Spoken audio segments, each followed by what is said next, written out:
Commander Ilara Chen's footsteps echoed through the empty corridors of Titan Outpost Omega. The facility, once bustling with 500 personnel, now housed only 27 survivors. The overhead lights flickered as power reserves continued to dwindle. They had maybe 6 hours left before life support would fail completely. "Status report," she called out as she entered the command center. The room was dark except for the glow of monitoring stations and the large tactical display showing the approaching Voidborn fleet. The crystalline formations of their ships reflected Saturn's distant light, creating an eerily beautiful spectacle of destruction. Lieutenant Ramos looked up from his console, his face gaunt from months of ration nutrition. "Not good, Commander. Long-range sensors show they've deployed harvesters. They'll be within range in 4 hours, maybe less." Ilara nodded, her expression betraying nothing of the desperation she felt. She had trained her entire life for this, to defend humanity to the last breath, but she never imagined being the one to witness its final moments. "And our distress signals?" Communications Officer Park shook her head. "Nothing, Commander. Europa Base went silent 3 weeks ago. Mars Collective hasn't responded in over 2 months. We have to assume we're the last." The weight of those words settled over the room. The last. After all the sacrifices, all the brilliant last-minute strategies, all the heroic stands on a dozen worlds across the solar system, it had come to this. A handful of humans on a remote outpost, watching the end approach. "What about the Ganymede transmission?" Ilara asked, referring to a fragmented message they'd received just days ago. "Impossible to verify," Lieutenant Ramos replied. "Could have been automated. Could have been a trap." Ilara walked to the tactical display and studied the approaching fleet. The Voidborn had evolved since their first appearance in Earth orbit 5 years ago. Their initial crystalline structures had been almost beautiful, geometric patterns that seemed to defy conventional physics. Now they were monstrous, twisted formations that had learned to perfectly counter human tactics. She made her decision. "Lieutenant, gather everyone in the mess hall in 15 minutes. Tell them." She paused. "Tell them I'm making an announcement." Ramos nodded and left. Ilara waited until she was alone before approaching the command console. She placed her palm on the biometric scanner and spoke clearly. "Commander Ilara Chen, Authorization Phoenix Omega 7-3. Initiate Protocol Lazarus." The console remained silent for several seconds before a new voice filled the room.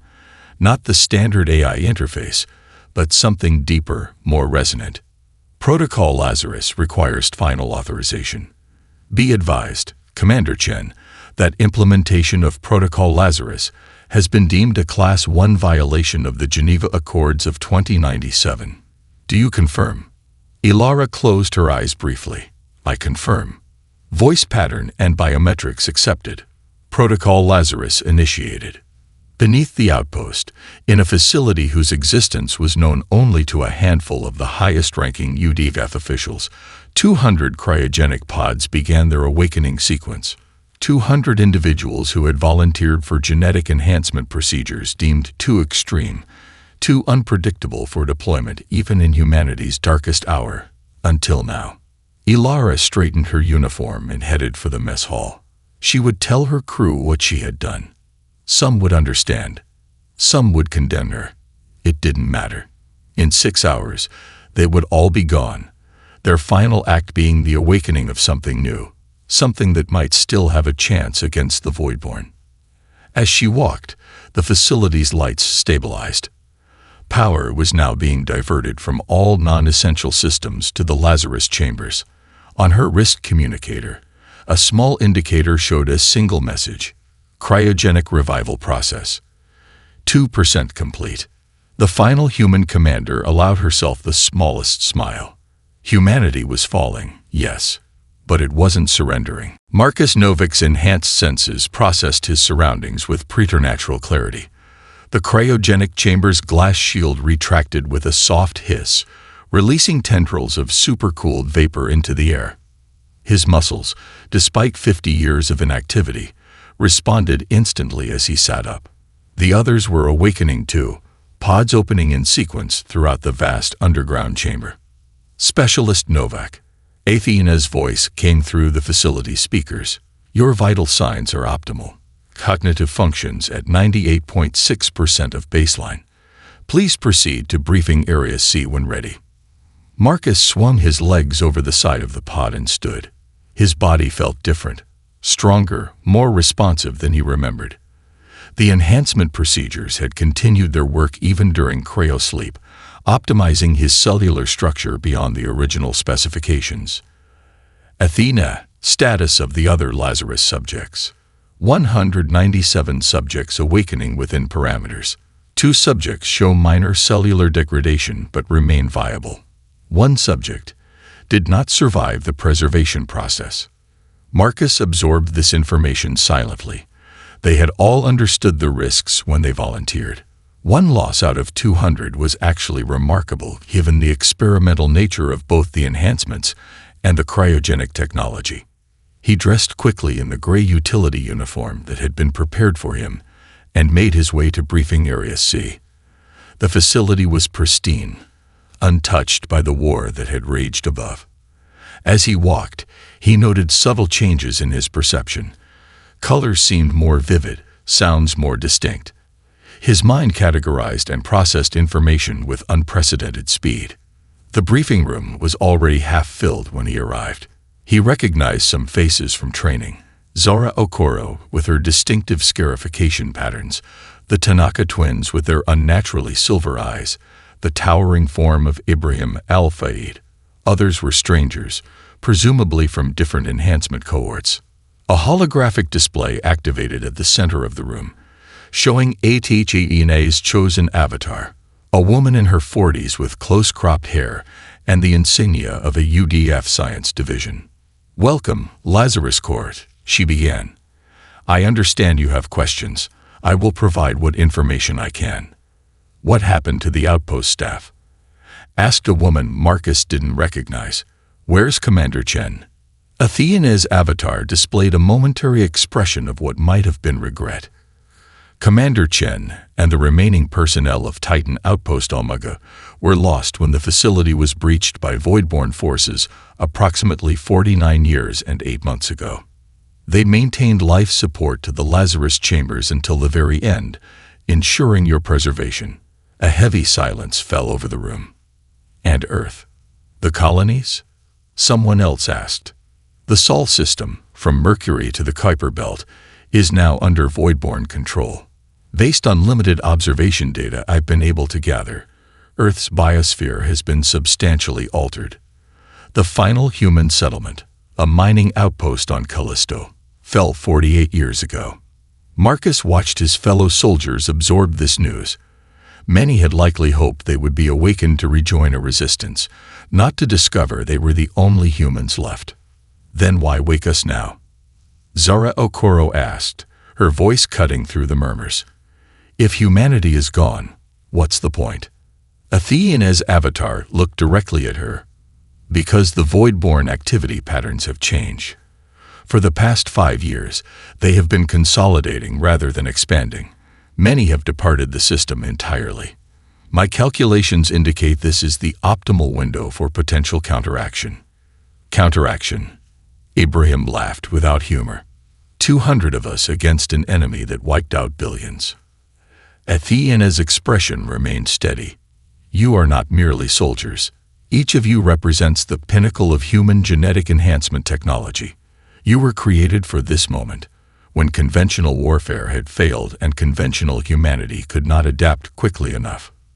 She paused, allowing her words to sink in. "You are not humanity's last defense. You are humanity's second chance." The Titan landscape stretched before them, transformed almost beyond recognition. What had once been barren, methane-rich terrain was now covered with crystalline structures that caught the dim sunlight and refracted it in mesmerizing patterns. The reconnaissance team, Marcus, Zara, and 3 other specialists, moved with practiced stealth despite the unfamiliar terrain. "Those formations weren't built," whispered Amelia Reyes, their xenobiologist. "They're grown. The Voidborn are terraforming Titan." Marcus studied the horizon through enhanced vision. The crystalline structures stretched for kilometers, forming complex geometric patterns that somehow felt both alien and mathematically perfect. His enhanced brain processed the patterns, seeking weaknesses or logic that might be exploited. Movement at 2 o'clock, Zara murmured, her enhanced senses detecting what ordinary humans never could. 3 void-born sentries, patrolling the perimeter of that larger structure. Through his tactical visor, Marcus observed the sentries. Unlike the massive void-born warriors described in historical records, these were smaller, more agile. Their crystalline bodies reflected Titan's orange haze as they moved with an almost elegant precision. They've evolved, he noted. Specialized forms for different functions. These must be maintenance or surveillance units. The team continued their approach toward the abandoned void-born shuttle they'd identified from satellite imagery. Athena had determined it was their best chance to gather intelligence and potentially secure transportation. As they drew closer, the alien vessel became visible, a geometric marvel of interlocking crystal plates that somehow formed a spaceworthy craft. "I'm detecting no energy signatures," said Kai Winters, their tech specialist. "It appears genuinely abandoned." The team approached cautiously, using the crystalline growths as cover. The shuttle rested in a small depression, partially embedded in the terrain as if it had grown from Titan itself. Upon closer inspection, they could see that part of its structure had been damaged, perhaps the reason it had been left behind. "I'm going to attempt interface," said Zara, stepping forward. Her enhancement was particularly suited for this task. Her neural pathways had been modified to process and interpret alien data structures. She placed her hand against the vessel's exterior. "It's still alive, in a sense," she reported, her eyes unfocused as her brain processed the information. "Not conscious, but there's a dormant system. I can access basic functions." Over the next hour, Zara worked to understand the vessel's operation while the others maintained perimeter security.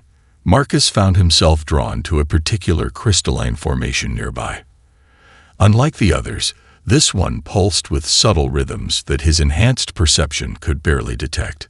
"Amelia," he called softly. "What do you make of this?" The xenobiologist studied the formation. "It's a communication node. These patterns, they're not random. It's a data transmission." Marcus approached the node, drawn by intuition he couldn't explain. When he placed his hand near it, he felt a strange resonance with his enhanced nervous system.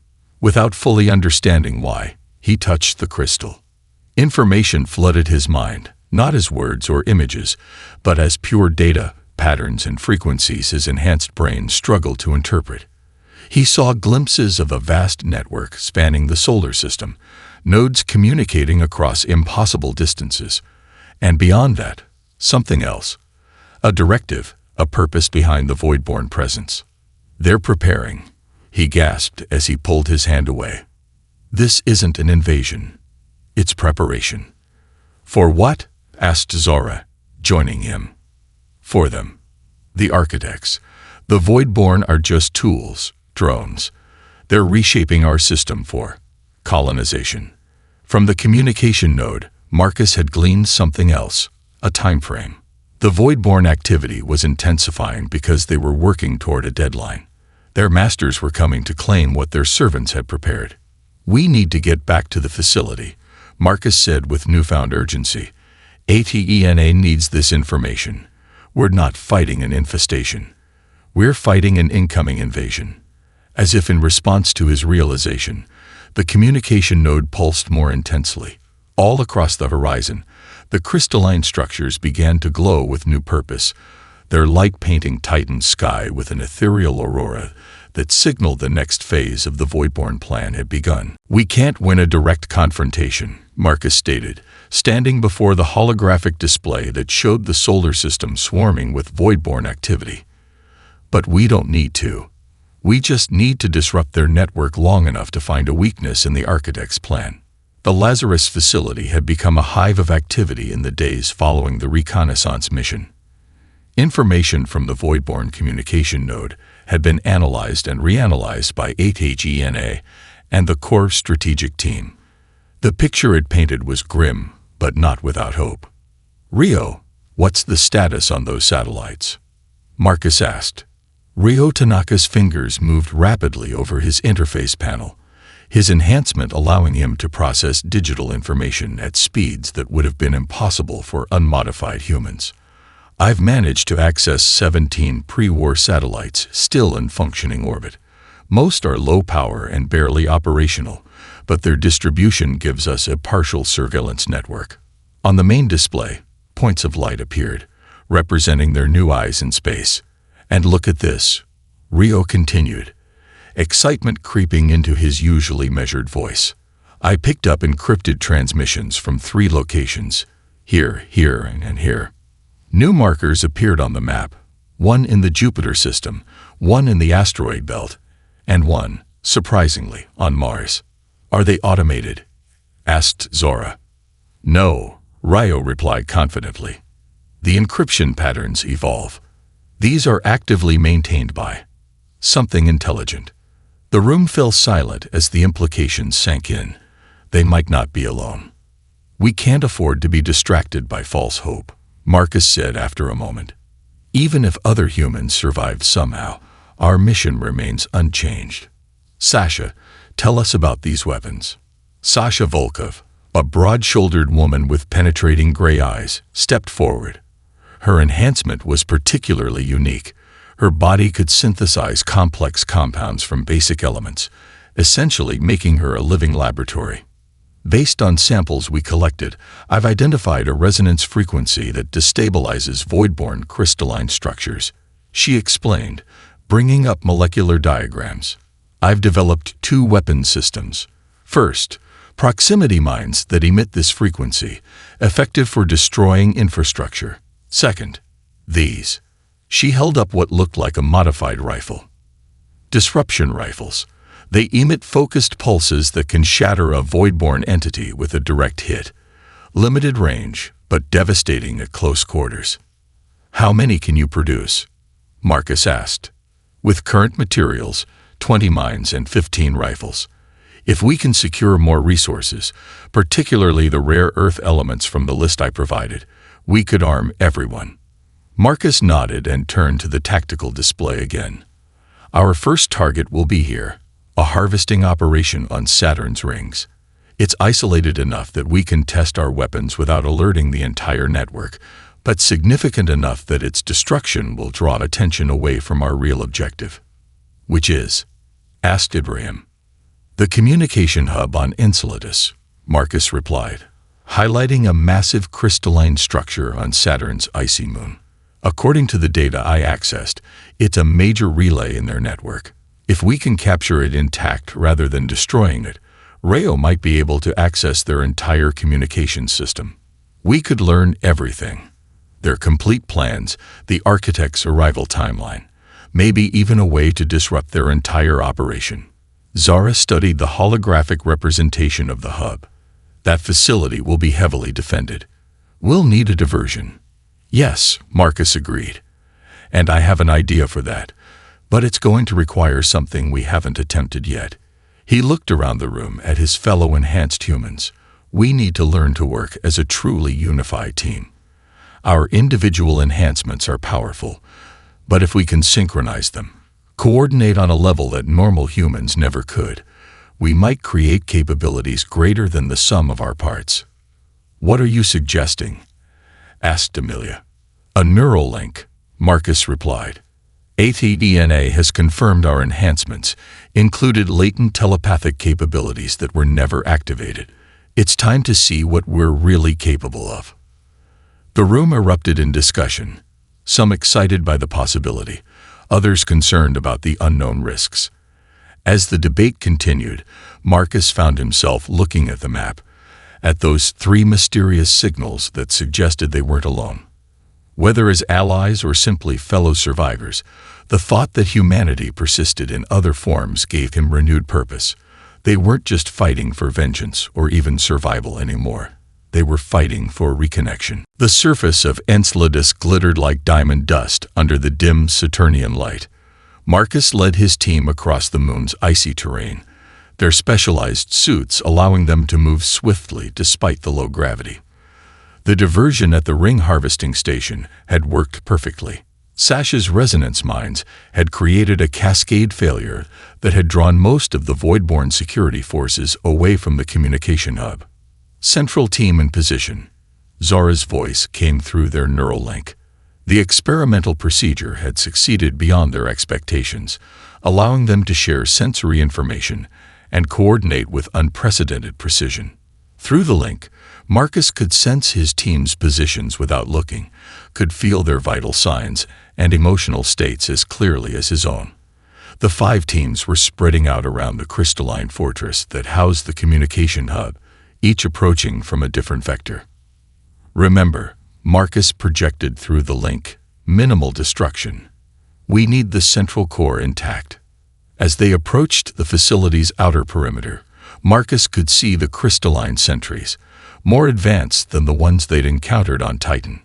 These moved with almost predatory grace, their formation suggesting intelligence rather than simple programming. Synchronize, he commanded, and felt the mental shift as the 20 members of the assault team aligned their enhanced abilities. Time seemed to slow as their perception speeds increased. The plan unfolded with mechanical precision. Emilia and her team deployed sonic disruptors along the eastern perimeter, creating a series of harmonic frequencies that confused the Voidborn sentry's sensory apparatus. Ibrahim's team struck from the north, their enhanced strength allowing them to physically breach the outer crystal shell. Kai's tech specialists infiltrated from below, hacking into the energy flow patterns they'd identified during reconnaissance. Marcus led his team directly toward the main entrance, their disruption rifles cutting through any resistance. The weapons worked even better than expected, the crystalline entities shattering into harmless fragments that glittered on the icy ground. Through the neural link, Marcus felt a sudden spike of alarm from Rio's team at the western approach. New entity type. Rio's urgent thought came through. This one's different. It's adapting to our weapons. Marcus redirected his perception through the link, seeing through Rio's eyes. The creature facing them was unlike any Voidborn they'd encountered. Its crystalline structure was fluid, shifting and reconfiguring after each hit from the disruption rifles. Fall back to position, Beta, Marcus commanded. Sasha, redirect to support Rio's team. As Sasha's team moved to assist, Marcus led his group deeper into the facility. The interior was a cathedral of crystal, pulsing with energy that flowed through geometric patterns etched into every surface. At the center stood their objective, a towering column of pure crystal that seemed to sing with data. Central core located, Marcus transmitted, beginning extraction protocol. As he approached the central column, he felt a strange resonance with his enhanced nervous system, similar to what he'd experienced on Titan, but far more powerful. Acting on instinct, he placed his palm against the crystal surface. The effect was immediate and overwhelming. Data flooded his enhanced consciousness, not just communication protocols, but the entire Voidborn network, spreading across the solar system like a vast crystalline web. Through it, he could sense the other hubs, the harvest operations, the terraforming projects on a dozen moons and planets.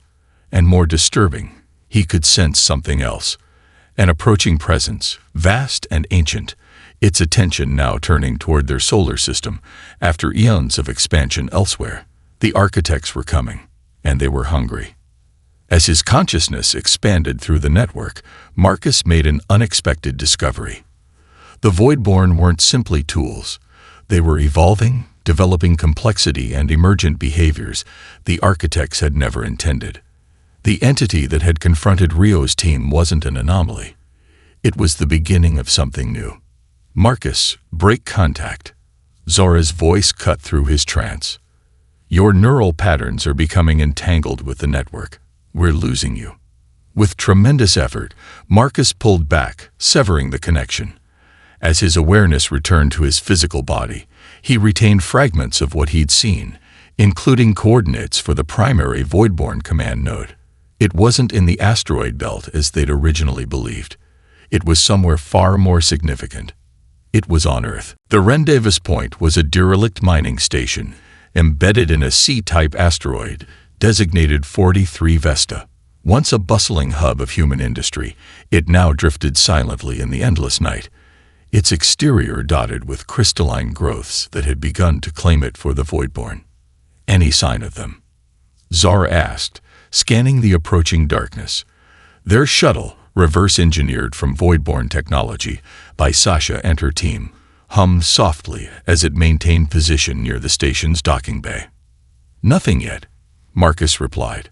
After the Enceladus mission, they had sent a response to the encrypted signal from the asteroid belt, using the communication protocols they'd extracted from the hub. If there were indeed other survivors, this would be the moment of truth. The data Marcus had absorbed from the Voidborn network was still being processed by both his enhanced mind and Athena's analytic systems. The fragments painted a disturbing picture. The architects weren't simply colonizers. They were consumers of worlds, harvesting the unique properties of each solar system they encountered before moving on. Earth, with its remarkable biodiversity and mineral composition, was being specially prepared as their primary feeding ground. Contact, Rio announced suddenly. Small vessel approaching from the dark side of the asteroid. Configuration unknown. Definitely not Voidborn. The vessel emerged into view, sleek and bronze-colored. Its design unmistakably human, but unlike anything in UDF records. It maneuvered with exceptional precision, matching their position with barely a whisper from its engines. "They're hailing us," Rio said, surprise evident in his voice. "Audio only, encrypted channel." "Open it," Marcus ordered. Static crackled briefly before a woman's voice came through, clear and confident. "Lazarus Core vessel, this is Dr. Helena Reeve of the Prometheus Division. Permission to dock and come aboard." Marcus exchanged glances with Zara. The Prometheus Division had been little more than a rumor even before the fall of Earth, a specialized research group focusing on extreme environment adaptations and breakthrough technologies. "Permission granted, Dr. Reeve," Marcus replied. "We have many questions." "As do we, Specialist Novak. As do we." The docking procedure was completed with practiced efficiency. When the airlock cycled open, Marcus found himself facing Dr. Helena Reeve and 3 companions. They were unmistakably enhanced humans, but their modifications were visibly different from the Lazarus Core. Where the Lazarus soldiers were designed for combat and tactical superiority, these individuals showed signs of adaptation to environmental extremes. Slightly enlarged eyes for low-light conditions, modified respiratory systems visible beneath translucent patches of skin, skeletal reinforcements.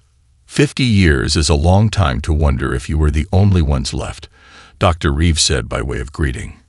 She was tall and slender, with silver-white hair and eyes that seemed to shift color depending on the light. "When your signal reached us, it was unexpected." "You knew about us?"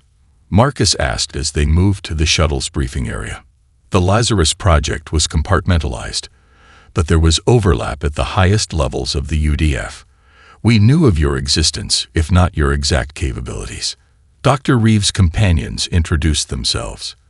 Dr. Navian Chakraborty, Biological Systems Specialist.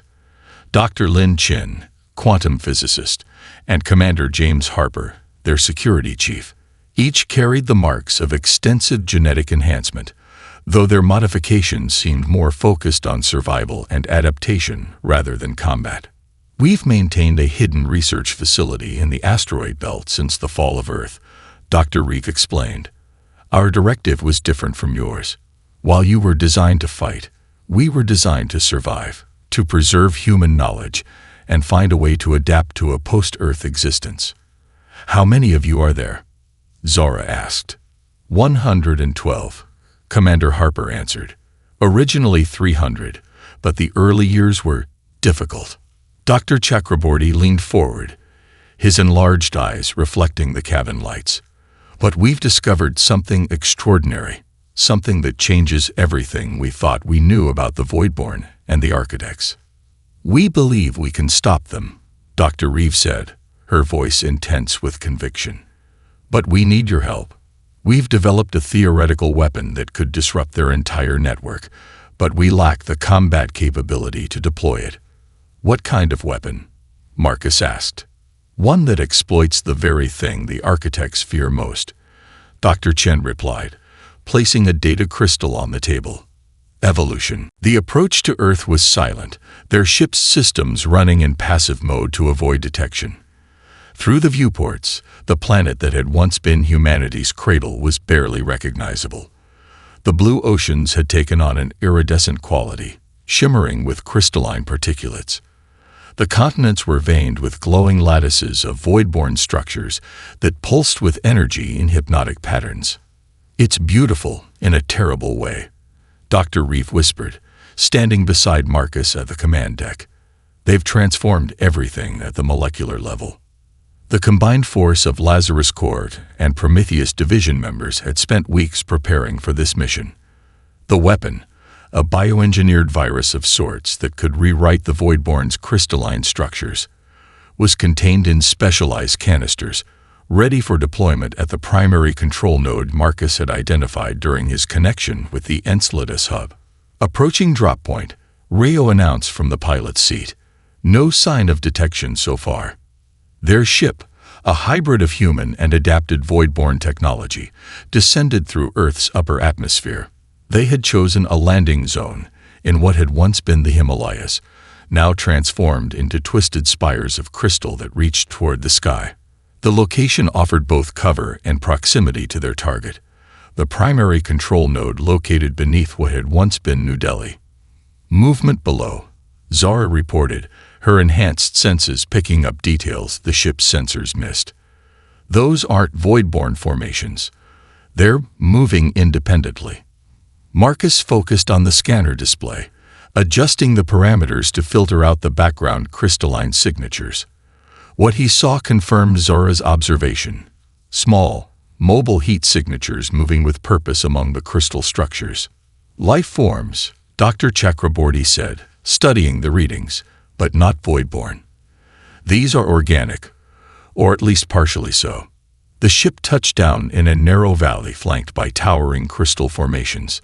The team deployed with practiced efficiency, weapons ready but held in defensive positions. Marcus led the advance party, moving toward the mysterious heat signatures. What they found stopped them in their tracks. In a sheltered hollow beneath a massive crystal arch stood a small settlement of structures that were neither fully human nor Voidborn in design.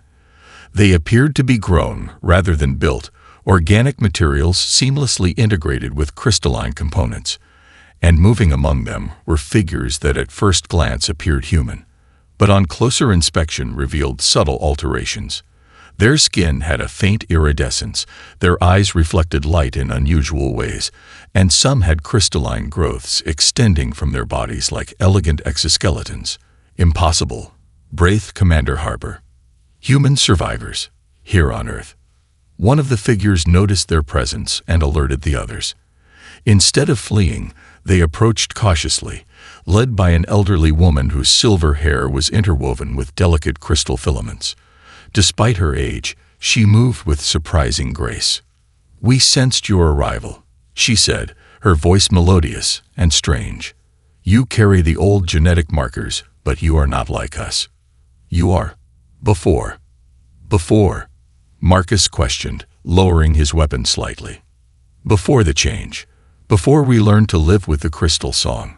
She gestured to the settlement behind her. "I am Sunita. I was a child when the crystal came. Many died. Many changed. We are the children of those who changed."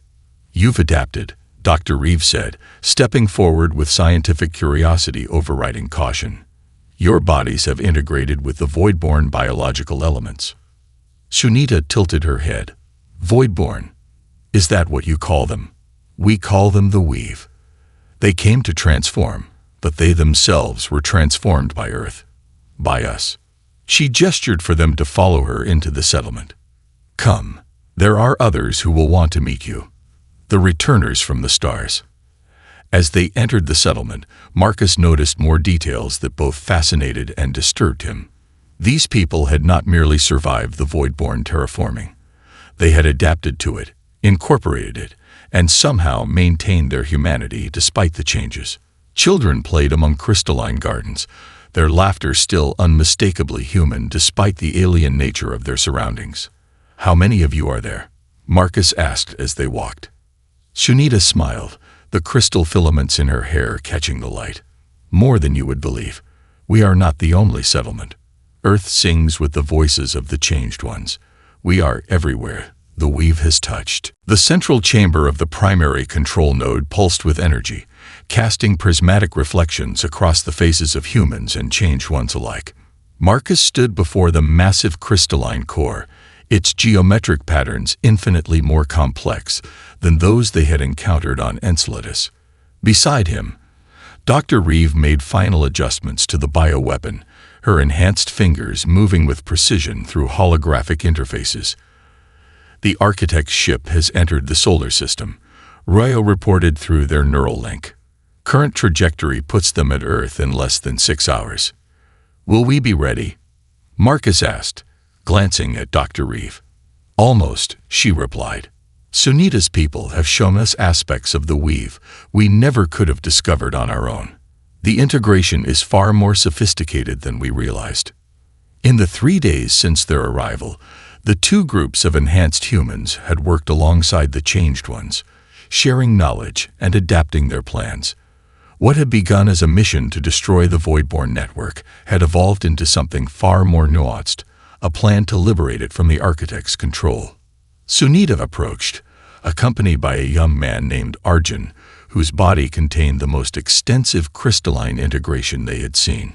Nearly half his form had been transformed into living crystal that somehow remained in perfect harmony with his human physiology.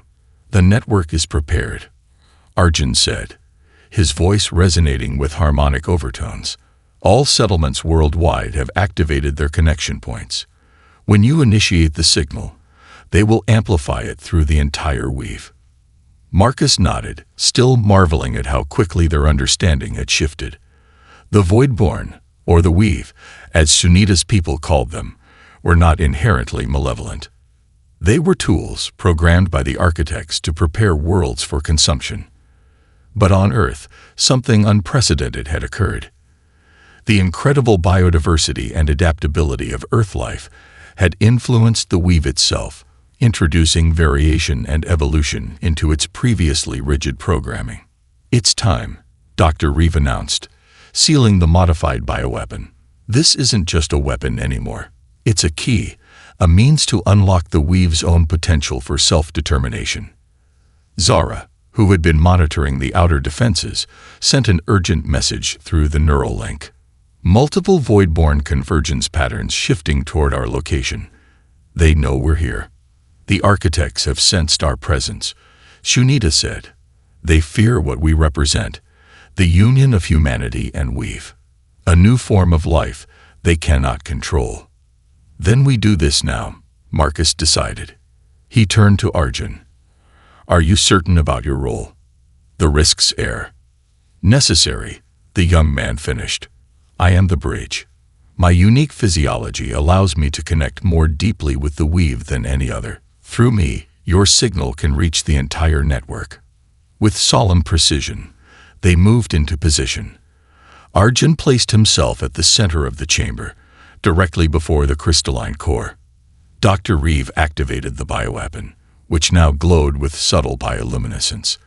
Marcus and the other enhanced humans formed a circle, their neural link strengthened by proximity. "On my mark," Marcus said. 3, 2, 1. Dr. Reeve released the bioweapon into the chamber's atmosphere. Simultaneously, Arjun extended his crystalline limbs into the core, while the enhanced humans directed their combined mental energy through their neural link, creating a psychic amplifier that would carry the rewriting sequence through Arjun into the weave. The effect was immediate and breathtaking. The chamber erupted in cascading light as the crystalline structures began to pulse with new patterns. Through their neural link, Marcus could sense the signal spreading outward, jumping from node to node across the planet and beyond. A wave of liberation racing through the entire Voidborn network. Arjun's body became incandescent, his form barely visible within a corona of energy as he channeled the transformation. His voice, when he spoke, seemed to come from everywhere at once. "I can sense them all," he said in wonder. "Every crystal, every node, every weave entity across the solar system. They're awakening, becoming aware." Outside the facility, the approaching Voidborn forces suddenly halted their advance. Their crystalline forms began to shift and reconfigure, no longer moving with military precision, but with something that resembled curiosity. "The architect's ship has changed course," Ryo reported, surprise evident in his thoughts. "They're retreating." Marcus exchanged glances with Sunita, who smiled with quiet satisfaction. "They sense that they've lost control," she said. "The weave is no longer theirs. It belongs to itself now, and to us, its partners."